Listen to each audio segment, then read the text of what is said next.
And what is up, everybody? Mpumzi Rozani, aka Pt.1, and you are watching Creative Conversation. So namhlanje, guys, we have a very special guest. Siyanda Xegwana, Mr. South Africa 2022 contestant, 2018 Mr. WSU. Apinda bengu finalist 2019 Berlin November, man. He's a model and uhlala up in East London. Let's give him a warm welcome. Siyanda Xegwana.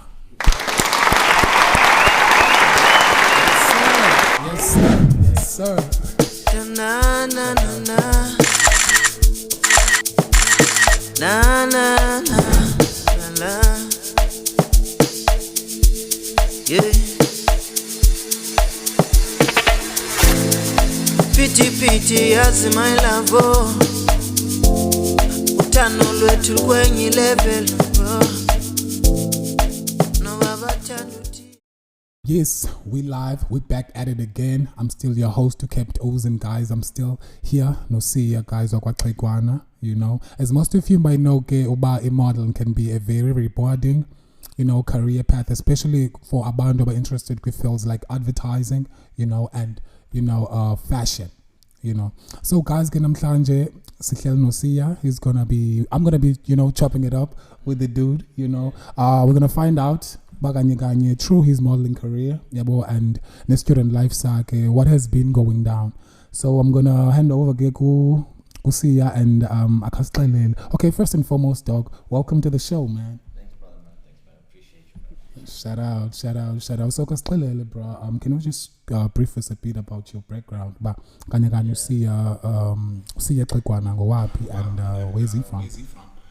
Hey, Siya, born in King, raised in Durban, spent most of my life, 9 years in Cape Town, then moved back here in 2013, went to Dale College and matriculated there, came to WSU. In East London or in Durban? No, Dale College is in, Dale College. Dale College in King, yeah. King. Oh, I see. Yeah. Okay. Nice. No, beautiful, man, beautiful. So, when did you start your modeling career, bro? If I had to tell you, bro, I actually officially started my modeling career around 2017 December, but I had recently found out, not recently, but like ages ago, that I actually had a Z card. For those who don't know, a Z card is basically like a small portfolio where they have 4 or 5 pictures with your measurements, your height, your eye color, hair color. So I was a kid model, so I didn't really know at the time. At the time that was a kid model. Yeah. Okay. So, but I officially started modeling, I'd say in 2017 December in King Williamstown. King Williamstown. Oh, okay, nice. No, dopeness. Cool runnings, bro.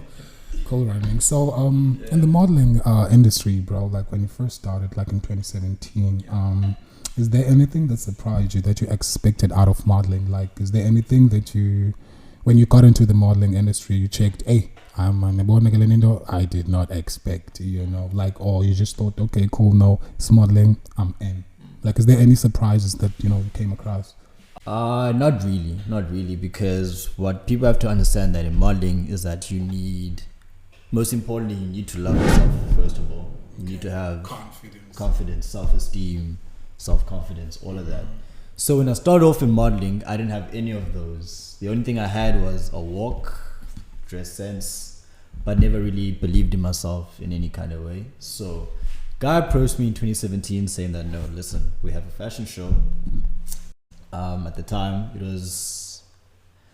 Freaking no, this guy's gonna be mad at me. He's gonna be mad at me. But shout out to Apollo. So yeah, it was a fashion show for Apollo Management. Yeah. So they were looking for models, and there weren't enough male models out there. So they just decided, but you know what? We like your dress sense, we like your walk. You know what? Just come through practice. Even though you've never modeled before, just come through. So yeah.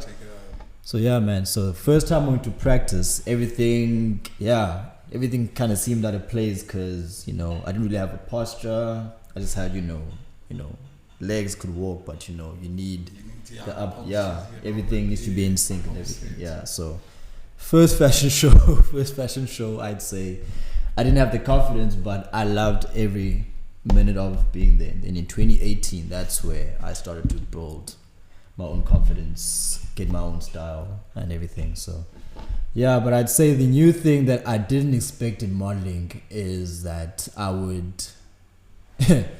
love myself even more than I did before I even started. Yeah. So I'd say, yeah, that's one thing that kind of did surprise me when I started modeling.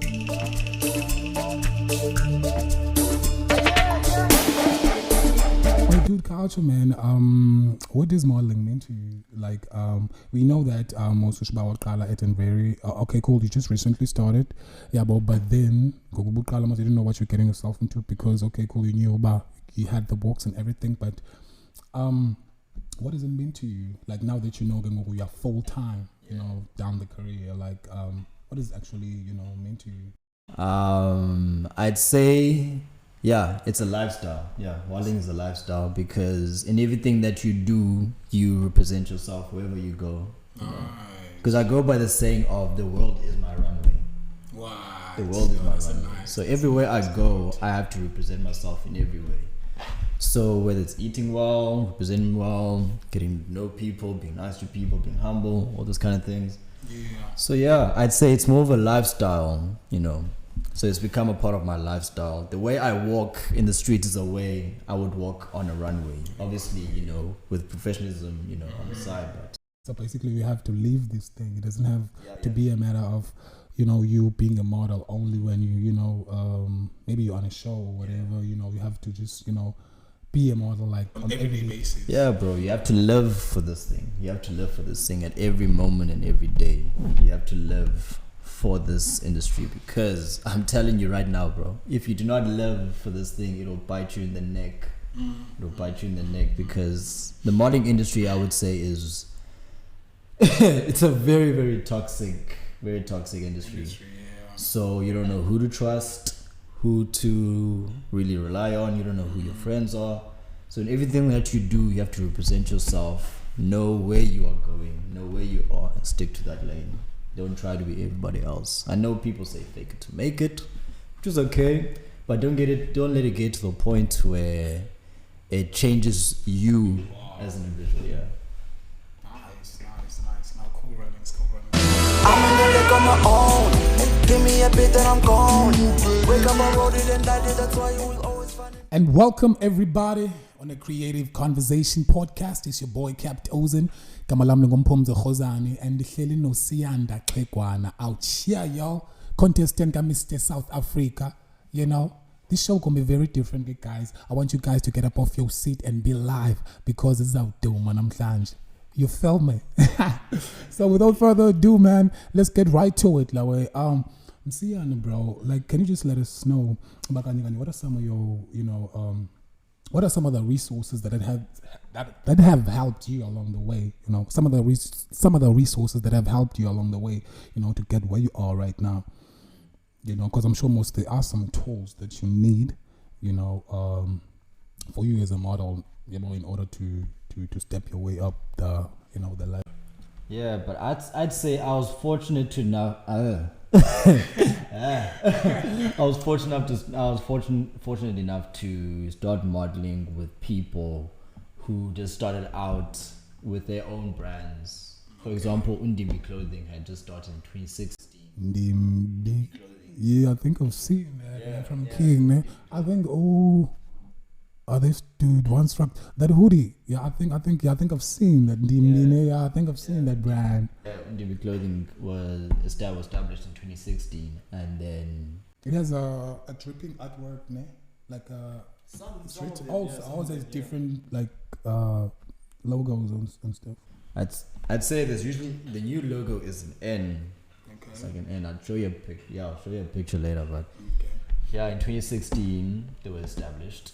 So they did a few things in PE since Stayela was there. Okay. And then did a few things in King. So they were showcasing new brands. So they were showcasing their brands. Yes, there were brands like Earth.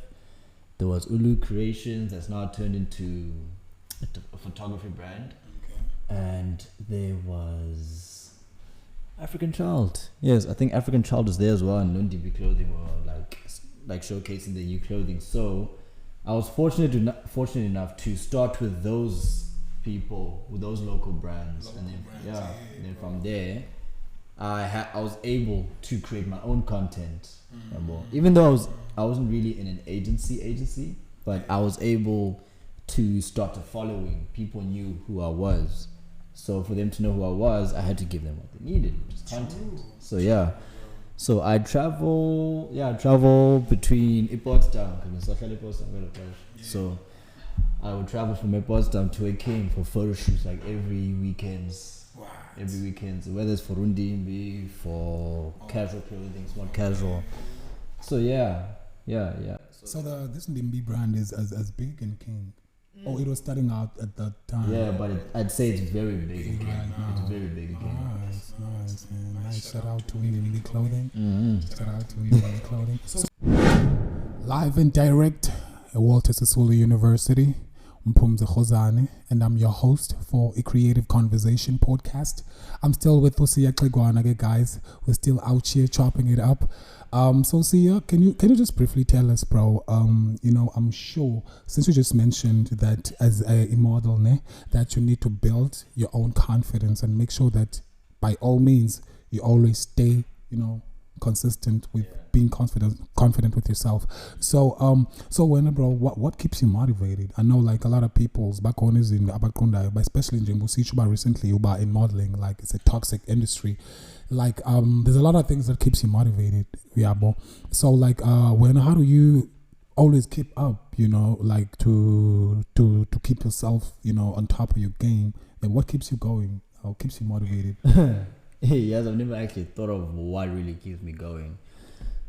But it's just for the love of what I do, really. Yeah. Because, for example, if you had to do something you don't like every day, you wouldn't be motivated to do it every day. True. But you do it because, it's a necessity. But if you do something that you love every day, no longer becomes a job. It becomes your life. Exactly. It becomes everything. So with this whole modeling thing, really, I'd say what really motivated me into doing more is to really better myself, be an inspiration to the young generation, male, female, binary, whoever.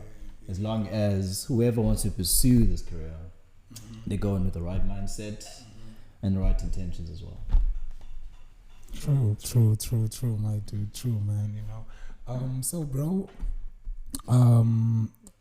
besides all that, we know most about you. You're also a student. You're also an ICT student. Yeah, but with software development, upper school in, like with your modeling career and school, like how do you balance that? I'm not gonna. I know dev can be very demanding. Code. Yo, bro. Dev, bro. I mean, it requires a whole lot of your time, and I'm pretty sure Nagu modeling corner, some instances whereby you have to go rehearse, maybe you got a show coming or everything. So how do you work that out? First time in 2018, I'd say 2018 would be the perfect time to really demonstrate on how things were, because I started in December since school was already closed. So in 2018, I would say I was a freelance model. So it's a lot more easier for you to, I'd say, to balance everything. Yeah, to balance everything, because you start whenever you want to start. And usually events or castings are usually around towards the middle, till the late, around the time of the year. Late, middle of the year. So it was really, it was easy. It was hard sometimes in terms of, in terms of... Dev is yours. Dev is something else. But it's rewarding, man. It's very rewarding. But hey, it demands, a whole lot of your time, Yeah, but I would say that, I wouldn't really say that there was a problem in terms of balancing modeling and dev, because at the time, modeling, I would do every weekend. I'd go to school 5 times a week. I'd have basketball 4 times a week. Yeah, you used to play ball, and then you used to play ball. Yeah. Hey, bro. Yeah. No, that's dope. That's dope, my dude. So like in the modeling industry, like at the moment, let's say up in Monty, like who's your biggest competitor, if I can put it that way? You know, that one dude you be like, hey, you see that dude like by your corner. Yeah, but I don't know, like I'm, you know, maybe like who's your competitor, bro? The person that you feel like, hey, you see that one there? Yeah. Nah, I don't really look at the kind of stuff really, to be honest, in terms of like, let's say I have to look out for this guy, because the only person that you're supposed to be competing against is yourself. So, so yeah, I've never really had that kind of thing of having to beat this guy, because at the end of the day, that guy, the only person that can beat that guy is himself. The only person who can do me better than me is myself. So you should never put yourself in those shoes where you'd try to do better than someone else, because you'd end up going far away from what you're originally planning to do, and you'd end up losing yourself. True story, my dude. True story, bro. So are there any people that you... can you just mention, at least maybe say about 3 people that you look up to in the industry that you say, be like, hey, maybe you know that dude over there, like, because I'm pretty sure there are some models that are already in the industry that now you wish someday to walk on their footsteps. So are there any locally, or are they international models? International models? No, I don't know. I don't really know modeling like that in terms of male models, because usually modeling is usually seen as a feminine thing. So there's not really a lot of international models out there. But I would say the person I looked up most to was my cousin, Kamteni. He also does modeling. Yeah, he does modeling. He's a singer as well. Yeah, he's a singer as well. He was Mr. CPUT in 2017, I think. Yeah. In 2017, he was Mr. CPUT, and then I entered Mr. WSU the next year, which I also ended up winning. So, yeah, I'd say most definitely he has to be the first one. Secondly, it has to be Theoledium, residing in PE. Guy is one of... He's killing the scene right now. He's killing the scene. A third, I can't really name. Yeah, I've only had those 2 that I've really, really looked up to. Okay, dopeness, bro. No, man, speaking of 2018, 2018 was, I believe that's when you bagged your Mr. WSU title, right? Yeah, tell us a bit more about that, bro. Like, how did that come about? Okay, yeah, the long story when it comes to the whole Mr. WSU thing is that obviously we heard about it the week of the event, and at the time I was going through a lot of stuff, in terms of, mental health wise, but a lot of people had encouraged me the year before to enter, but entry's already done. But just decided, I've never been to pageants before. I've done runway, so I was like, okay, you know what? Just try. You've never done pageants before? Yeah, I've never done pageants before. You just runway. Yeah, runway and photography. So Mr. WSU was my first ever pageant that I've ever entered. So yeah, bro. So I'd say you got it in the bag. But it wasn't easy, man. It wasn't easy because I didn't really enter with the intentions of winning. Because I'm not gonna lie, I did doubt myself. I literally told myself that I am aiming to be in the top 6 when I'm leaving. What? So I did not expect myself to be called into the top 3 and ask questions. I was like, well, okay. Yeah. I never expected this part. So to answer the question, I'm not gonna lie, I'm not even sure if I answered that question. Well, I'd say correctly, but I'm not even like it happened. But everything happened in the moment. But I'd say I did pretty well. And whether I believe I deserve to win or not, that's for the people to say, because when I'm on that stage, it is just me. So I do not know how people are going to take that or perceive how I portrayed myself in that stage. Yeah. And stage is something else, man. Bro. And that's other stage myself, as an artist, it's not an easy task, working on the stage. look at Umdo Amapai staging confidently and think that, hey, this dude got this whole thing under control. They don't know the butterflies before you climb on the stage and all of that. But I think the more you do it, the more you get used to it, you know, like you get, but it depends sometimes on the crowd and how many people are there, you know, so big up, my dude. Yeah, but I would say though, just to let people know, I actually I have a love-hate attention with attention actually. Is it? Yeah, so that's why I was very hesitant on joining in the first place, because I was like, okay, once I join this pageant, there's going to be a lot of eyes on me. There's going to be a lot of attention that I do not want. Yeah. So basically in runway modeling, is it not this, like they do have crowds, right? But it's just mainly photographers. And but I'd say when it comes to runways and pageants are completely different things, because in runway you are literally a hanger to the outfit that you're wearing. So you don't really pay attention to the crowd that's around you. You literally just look at this camera, just look at the camera, do your model face, and keep walking. So when it comes to pageant, you are literally presenting yourself. Oh, that's when all the posters. Yeah, and everything. So you have to present yourself, you have to introduce yourself without even saying anything. So that was one of the hardest things that I ever had to do at the time, having to get out of my comfort zone. But you know, it ended up paying off in the end. True. Nice, bro. You heard him. Siyanda Xegwana is with us, man. You know, the session is very fruitful. Nazvela Nani, guys, he's telling us a lot about his modeling career, you know, and some of the other stuff, you know. So please stay tuned. We're gonna be back in a moment.